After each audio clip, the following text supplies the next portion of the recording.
3, 2, Thank you. You may begin. 1, 0. Thank you. Hello everyone, this is Stephen Vassallo, VK4HTV, your ARAS moderator for today.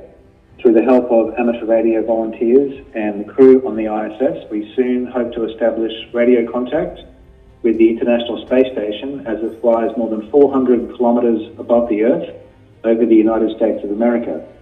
This is all accomplished through ARAS, amateur radio on the International Space Station.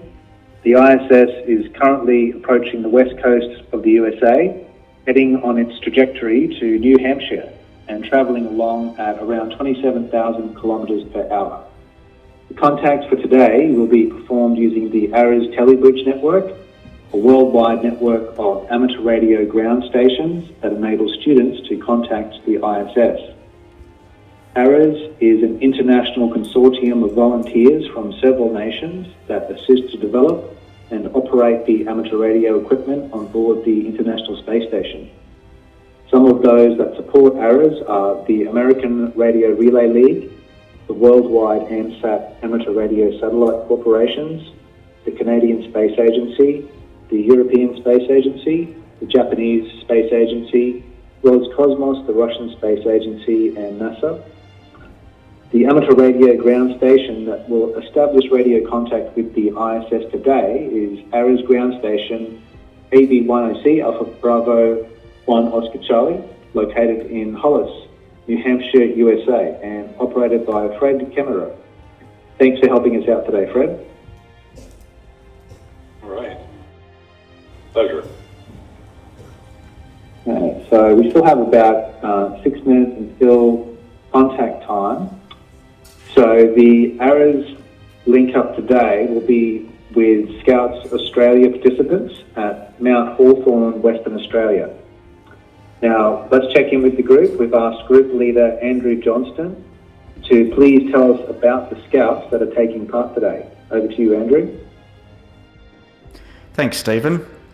The radio and technology team at Scouts WA is proud to coordinate today's ARAS activity from one camp, Scouts WA's State Jamboree style camp. The camp's theme is Discover, and our ARAS contact today is a great showcase of human endeavour and discovery. Just 1 year after the first Scout camp in 1907, Scout groups formed in Western Australia. Today, more than 118 years later, 1,553 Scouts aged 5 to 26, along with 552 adult leaders and supporters, are camped along the Swan River, known as the Derbil Yerrigan in the Noongar language. The campsite on the riverbank is about 25 kilometres from the CBD of Perth, known to many as the City of Light for its connection with the Friendship 7 spaceflight in 1962 and astronaut John Glenn. Scouts at the camp have come from all over Australia, including Victoria, New South Wales, South Australia and the Northern Territory. We also have Scouts from as far away as Germany, but of course lots of Western Australians.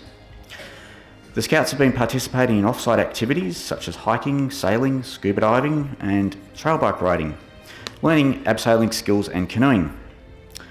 The on-site STEM and discovery activities have seen Scouts soldering electronic circuits, observing the sun through solar telescopes and learning about space with volunteers from the Perth Observatory.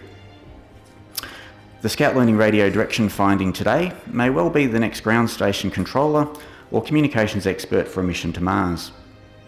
One camp is held every 3 years, and this year the Scouts have eaten through 464 litres of ice cream, 1,000 loaves of bread, 187 kilograms of broccoli, and 11,524 pieces of fruit.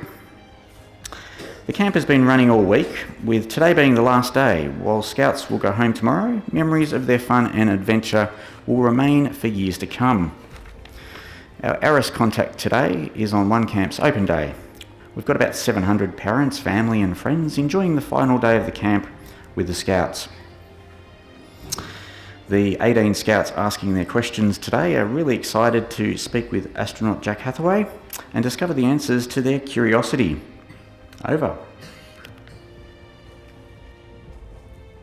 Thanks very much, Andrew. That 187 kilograms of broccoli. That's fantastic. That's an achievement. Okay, so We have about 2.5 minutes until contact time, until acquisition of signal. So Fred, before the contact begins, could you please tell us about your ground station, where you are, and how you'll handle the conversation? All right, great. Well, welcome, Scouts. I hope you're having a great time. That sounds like a tremendous venue, except maybe for the broccoli. My name is Fred. Amateur radio call signs AB10C. The ISS just crossed over the western border of the United States and is headed toward us. We're about 2 minutes away from our contact. I'm going to be using computers extensively to track the ISS and control the radio equipment to make the contact go smoothly here. About a minute before the ISS comes into range, I'll start calling our astronaut, Jack Hathaway. It may take a little bit of time for us to get a good, strong signal. We'll call the amateur, our radio transmitter, and our astronaut with the call sign, the American call sign of the space station, which is November Alpha 1 Sierra Sierra. When we make a good, solid contact with Jack, I'll turn it over to you, Mia, to ask the first question. And remember, after you ask your question, to say over. That will tell me to turn the station over so we can hear Jack. And we'll go back and forth and ask and answer each of the questions that you all have. The antennas here have already, computer have taken control and moved them towards where the ISS will come over the horizon. And we're probably about a minute or so away. So I'm going to bring the radio in. And good luck with your contact, and enjoy it. It'll be a once-in-a-lifetime experience. November Alpha 1 Sierra Sierra. November Alpha 1 Sierra Sierra. This is Alpha Bravo 1 Oscar Charlie for a scheduled school contact. Over.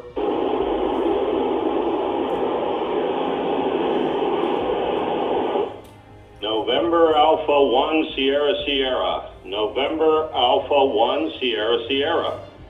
This is Alpha Bravo 1 Oscar Charlie for a scheduled school contact. Over.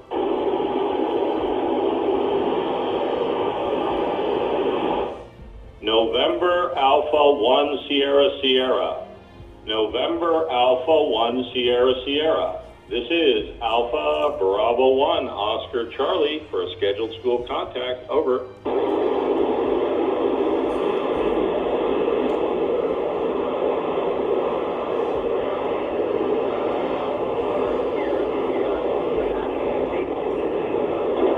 November Alpha 1 Sierra Sierra, AB10C. Hello, Jack. Are you ready for the students' questions? Over.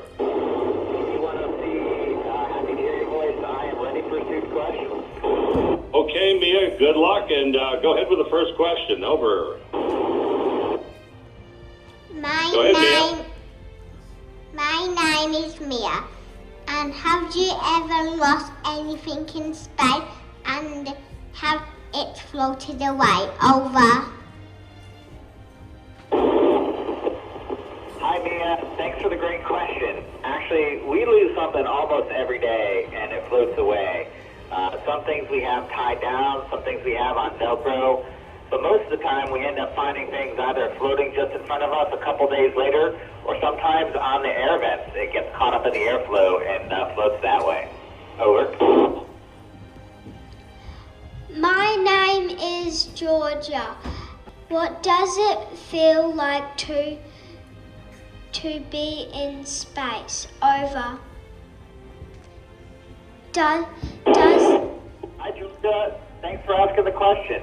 It feels pretty cool to be in space. We get to float around the International Space Station and move between the modules.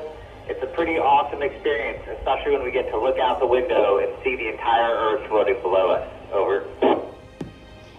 My name is Zaylee. How do you celebrate special occasions like birthdays, Christmas, and New Year's in space? Over. Hi, Zaylee. Thanks for the question.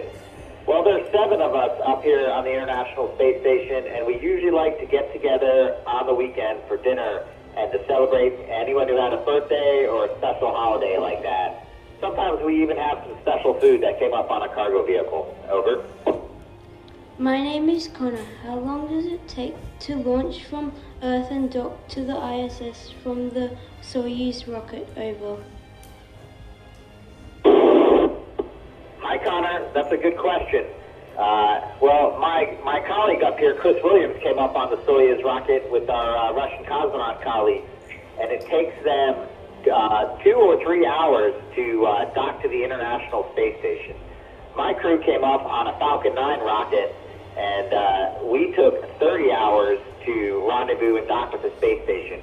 But every rocket takes about 8 minutes to leave the Earth and to get into Earth orbit. And then depending on their trajectory, they can take between 2 or 3 and up to 30 hours to do the rendezvous to the space station. Over.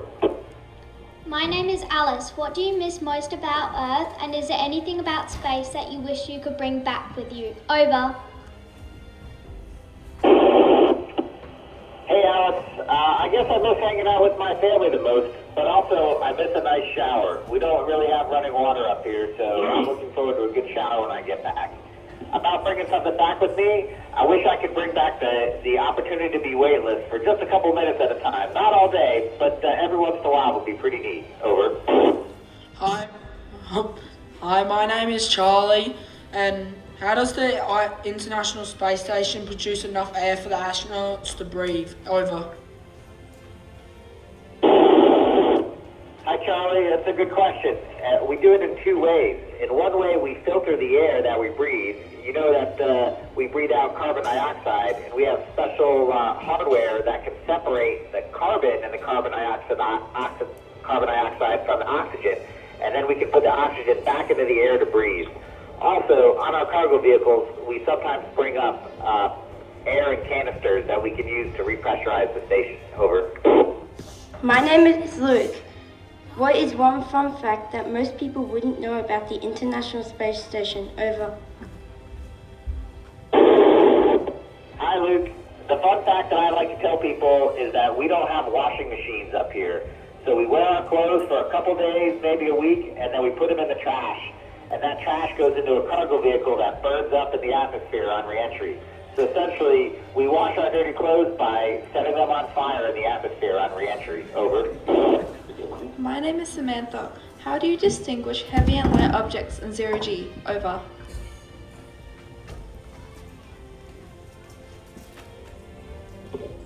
Next question.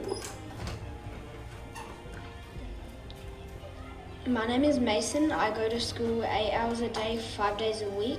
Do you have set work hours and weekends? And what do you do in your time off? Over. Hi, Mason. That's a good question. Everyone needs a good work-life balance and a school-life balance when you're your age. Up here, on Monday through Friday, we work 12 hours a day, 7:30 in the morning to 7:30 in the evening, and our schedule is controlled or given to us by ground control, where lots of people work out the best, most efficient use of our time.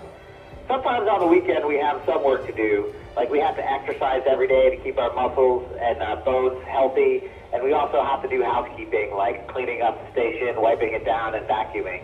And sometimes we have additional work to do. In our time off, we like to float around. We call home, write emails, read a book, look out the window at the beautiful earth below us. Over. On behalf of Sebastian, how do you prevent microbes and bacteria from flourishing aboard the space station? Over. Hi, Sebastian. Thanks for the question. We have a pretty clean environment up here. All of the astronauts and all the materials that come up here quarantine for 2 weeks before they come into the International Space Station to make sure that nothing's alive and on it when it comes up here and none of the astronauts are sick. But also, every week we use disinfectant wipes to wipe down all of the commonly touched surfaces to make sure that anything that's around is not growing and is not going to harm us. Over. My name is Tara. Do your senses like hearing and smell change in space? Over. Hi Tara, thanks for the question. The human body is really interesting, and the way that it reacts to the microgravity here in low Earth orbit is something that we're doing all sorts of research on. Our hearing doesn't change too much other than the fact that the space station is pretty noisy and sometimes we have to wear hearing protection. For the smell, it's interesting because there's no gravity here and our bodies are made of mostly of fluid, a lot of that fluid shifts upwards in the body instead of being pulled down to our legs. That can often make astronauts congested and make it difficult to smell. And there's lots of other ways that the human body changes in orbit, and one of the reasons we're up here on the space station is to learn about how humans can live and work in space for long periods of time. Over. On behalf of Aaron, what is the most interesting meal you've eaten in space, and does it taste different to when you're on Earth? Over. Hi, Aaron. The favorite meal I've eaten in space came from my French astronaut colleague, Sophie. She brought up a special French meal for us to share one day, and we got to taste all sorts of fancy French food, and it was very tasty, and it was a real good taste at home. Everything tastes a little bit different up here because we can't quite prepare and cook the way we do on Earth, but it's still pretty good food. Over. My name is Charlotte. Can fruits and grass grow in space? Over. If so, do plants grow faster, slower, or at the same rate as they do on Earth? Over. Hi, Charlotte. That's a really great question. Actually, just yesterday, I was setting up one of our experiments to grow vegetables up here on the space station. Because plants do grow a little bit differently, because because fluids and water and nutrients don't quite react in microgravity like they do on Earth. So we're trying to learn more and more and more about how we can grow our own food up here on the space station for future long duration trips, say, to the moon or Mars. Over. My name is Luke. How do you navigate in space? Over. Hi, Luke. Thanks for the question. On the International Space Station, we have some GPS sensors because GPS still works up here in low Earth orbit, even though it doesn't work on the way to Moon and Mars. We can also use the satellites, the stars to find out where we are, and we can use ground-based systems to help locate exactly where we are. For the most part on the space station, we rely on our ground teams who are doing the hard work of figuring out where we're going and what kind of navigation we need to do to stay on our path. Over. My name is Archer. Where do you see artificial intelligence and space exploration going in the future? Over. Hey, Archer, I appreciate the question. I think artificial intelligence is going to make all of us a little bit smarter and help us figure out new ways to do things. So I think it's on the pace of space exploration. And as you guys probably saw on the news, we just sent a crew of astronauts around the moon and landed them safely back on Earth. So space exploration is going fast, and we're going to go back to the moon and stay there pretty soon. Over. My name is Eli. What is something about living on the International Space Station that most people would never expect? Over.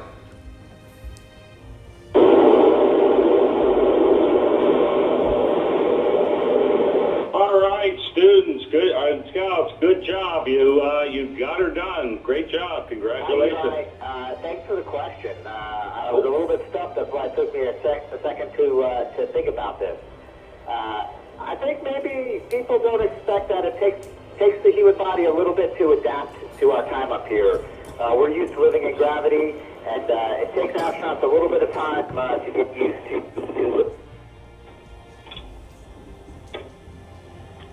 All right, I think that's it, folks. You did great. Congratulations on a successful contact. Okay, I think we've lost Jack there. So yeah, we've lost Jack. Yeah, congrats. Yeah. Okay, well, I'll just do the closing speech. So, ladies and gentlemen, we've just shared a wow moment of history.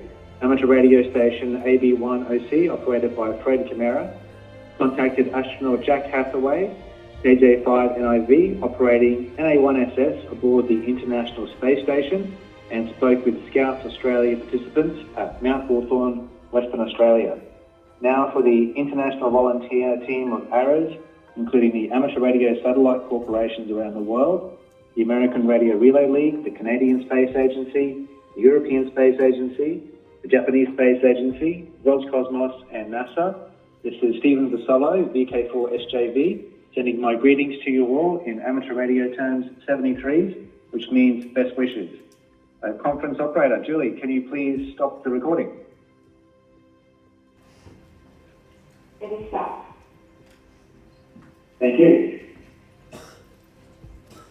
Thanks very much. Well done, everyone.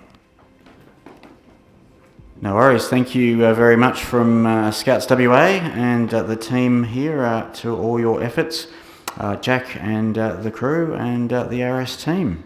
Over. Yeah, Jack gave some great answers there, some very detailed answers. Yeah, I think we were really impressed with how detailed and thoughtful they were, and how thorough he answered all those questions. So, yes, very big thank you to Jack and the team. Over. Okay. Well done everyone.